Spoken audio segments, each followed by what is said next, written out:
Flight attendants and commercial pilots of Reddit. What's the most obnoxious thing someone has ever done on one of your flights? When I was flying night helicopter strip tours up and down the Vegas Strip, despite the video briefing which mentioned several times that no flash photography was permitted and my own verbal briefing mentioning this again, people would regularly take flash photos during the flight. It just blows my mind that people would think it's okay to temporarily blind the pilot who's flying them. Right after the first flash went off I would have screamed, "Oh my god, I'm blind."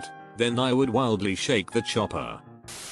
My mom always tells this crazy story from her many days flying first class. 2 years ago she was on a plane that had just boarded and was sitting on the tarmac about to pull away from the gate. Sitting next to my mom was a typical business guy who was on a phone call yelling at someone on the other end. A very nice flight attendant comes over, leans over my mom and says, "Sir, you're going to have to turn the phone off. The cabin doors are closed." Of course if this was economy class she would have been more forceful, but she gives him a small warning. The guy quiets down but he does not get off his phone. At this point the flight attendants are doing the safety protocol speech as the plane backs up and all of a sudden the guy starts yelling again on the phone. Another flight attendant, this time more forceful, tells him to turn off the phone. The man turns to her and says "F you." She gives this humph face and then turns and goes out of sight. It is at this point of the story that my mom reminds everyone listening that many pilots are veterans. They are military men and do not take that type of crap from A-hats. My mom hears a door slam open and out of the front comes the pilot. He is so angry you can see the veins on his face. His eyes bulge as he yells in rage. "What did you say to her? This is my aircraft and in case of an emergency I expect every passenger to follow the commands of my air staff. You disrespecting her disrespects me and puts every person on this plane at risk." The A-hat, now being borne down upon by this massive angry ex-soldier, cowers, puts away his phone and stammers an apology. Without missing a beat the pilot continues, "You can take your sorry and shove it. You are not going anywhere. It is a federal crime to disobey an order from your aircrew and you can tell whoever was so goddamn important on the other end of the phone call that fact after you talk to Tsar." The pilot goes back, pulls the plane back to the gate. Some uniformed police come in and take the guy off. Dead silence on the plane. As my mom always closes the story, "As God is my witness." Everyone in unison takes out their phone, waves it in the air and shows that it is clearly in the off position. Just like the tickets scene from Indiana Jones. TLDR, you mess with the flight attendant and you mess with a pissed off pilot. Not a flight attendant, just an obnoxious passenger. When I was about 8 I flew to the US for the first time from England before finally moving here a year and a half later. This flight took off at about 10 p.m. so it was an overnight, and as an 8-year-old, I got bored about halfway through and couldn't sleep. The flight was only about half full, so I started exploring. About 5 or 6 rows up, not at all in first class, was a fairly large gentleman who was still awake, and there was no one else around. So I started talking to him.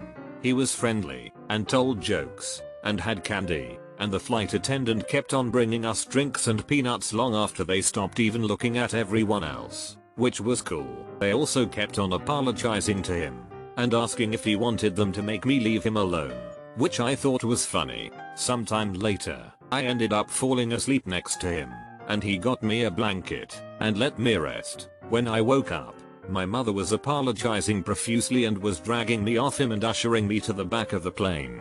Both my parents smoked and this was the 80s. When we got back there, she scolded me for embarrassing her, and then didn't talk to me for the remainder of the flight. She was grumpy like that. As we were getting off the plane he came over and told my mother that it was okay, and that I kept him entertained, and that he hates flying by himself. And then he gave me a hug and signed something for her. It wasn't till a few years later that she finally explained to me that the guy from the plane was Meatloaf. Still to this day my coolest I met a celebrity story, especially when he hit it big again a few years later and I could actually put some substance behind who he was.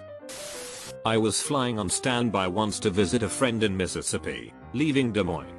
The flight was booked, leaving at 5:45 a.m. I was hoping that since it was so early, someone might miss an alarm and not make it so I could take their seat. Well, no such luck. I was bummed while watching the last lady being wheelchaired to the plane. The security told the lady at the gate that this wheelchaired lady was both drunk and high, and it was up to the gate lady if she should be allowed on the plane. The gate lady said if she can walk down the terminal to the plane without falling, she could fly. I watched in such anticipation, guiltily hoping she would fall so I could take her seat, and right when she was almost to the plane, she face planted, and I got a seat. I'm a pilot. We were going from Chicago to Milwaukee and back, and then we were done with a 4-day trip, so we were definitely wanting to get on with it and go home. We were all boarded and waiting for the de-ice truck to come spray us because it was snowing. After waiting for over an hour for the truck, they finally spray us down and we start pushing back. As we are pushing, the flight attendant calls up and tells us there's a lady that wants to get off the airplane. We tell her we can't, so the lady then tells the flight attendant that her baby is having a medical emergency and has to get off. Fine. We pull back up to the gate and let her off. The baby looks fine mind you, and ask her if she needs paramedics. She denies medical attention and refused to take the baby to the clinic that is literally 50 feet away. They had checked bags, so we had to call rampers to dig through the cargo hold to find their bags. Finally, we had them off and we were getting ready to go again. About 2 hours late at this point, as we were getting ready to close the door, the gate agent ran up and said that when the lady found out that we were the last flight up to Milwaukee, she begged to get back on the airplane and come with us. The captain and I looked at each other in shock, told the gate agent there was no way in hell she was getting back on the airplane, and got out of there. TL. Our lady feigns her child's illness to get off the airplane. After delaying the flight 4 hours, she then wants to get back on and come with us.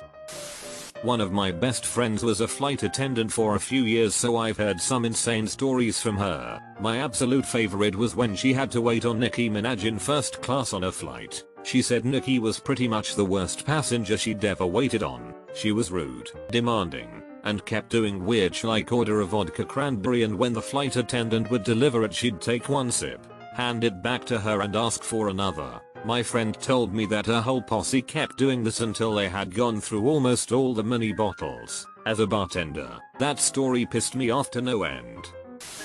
I get that on long flights you want to get up and stretch your legs a little, no problem. But on a 45-minute express flight, is it really necessary to get up and start doing yoga in the back galley? Get out of my way so I can finish serving drinks to the other 70 passengers on board. Also, I don't control the weather. Most pilots have god complexes, but they are not God, so they don't control the weather either. It's not our fault your flight is delayed. With all the storms this last week, flight crews are getting effed over just as much, if not more, than you are.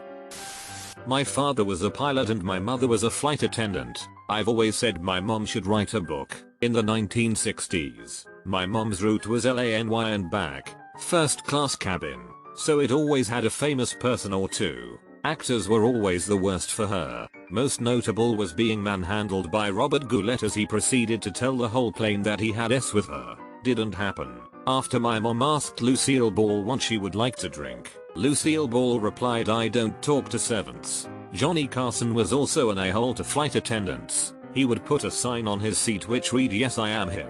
No, I don't want a drink."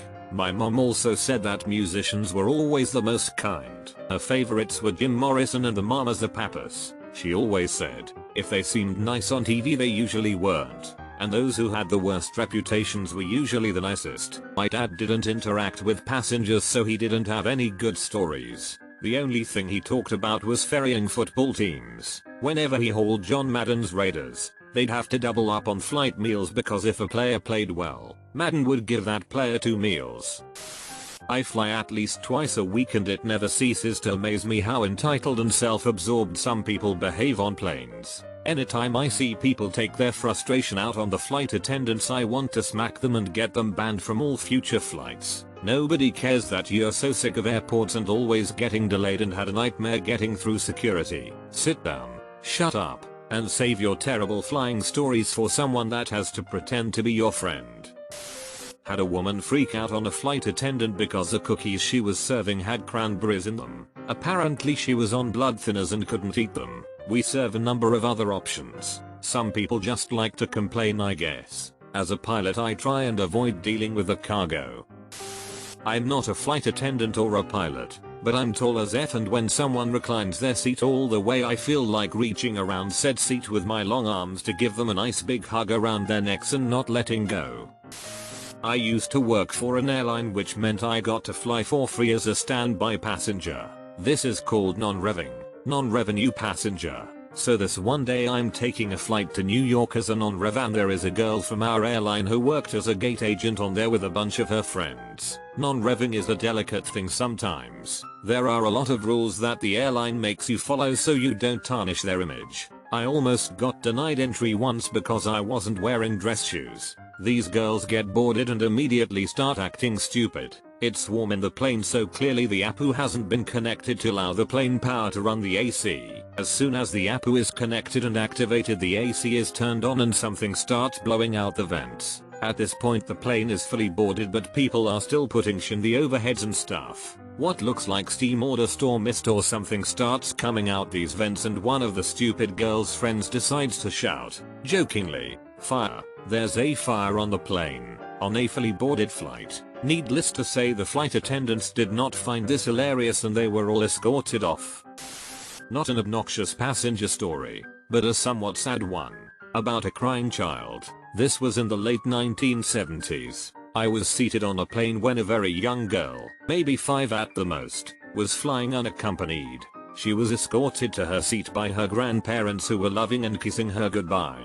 They nestled a padded cooler under her feet and said goodbye, crying and holding tissues to their eyes. She was returning from a visit and on her way back home from Maryland to California. The attendants checked on her regularly and she was so quiet and well behaved, but she kept unbuckling her belt to bend down and unzip the cooler and check inside. She seemed to be getting more distressed as the flight from Maryland to California progressed. I finally asked her, "Do you have a pet mouse in there? With a smile, or maybe a rabbit?" She looked up at me and her eyes welled up with tears. "No, it's Maryland crab cakes." Then she burst into tears. "Mommy said to bring home Maryland crab cakes, so Nana packed them. Mommy told me to not lose the crab cakes or she'd spank me forever. What if someone takes my crab cakes?" She just started to sob. "I can't lose the crab cakes. I can't lose the crab cakes." The passenger ahead of her was a good old boy used car salesman type who turned around and said, "Shut up, kid." I was so heartbroken for this kid who felt such pressure to deliver mom's precious cargo to her. I said, "Let's lock them up with a magic key."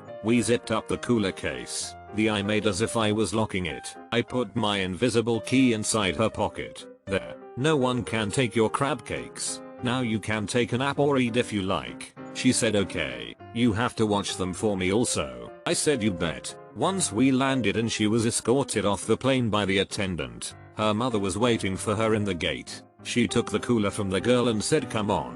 Mom turned around and walked ahead of the girl, carrying the cooler, and she didn't take the girl's hand or anything. The girl was ahead of me several paces and turned around and waved at me as she followed her crab cake delivery. I think about her constantly. She's an adult now and I hope she is happy.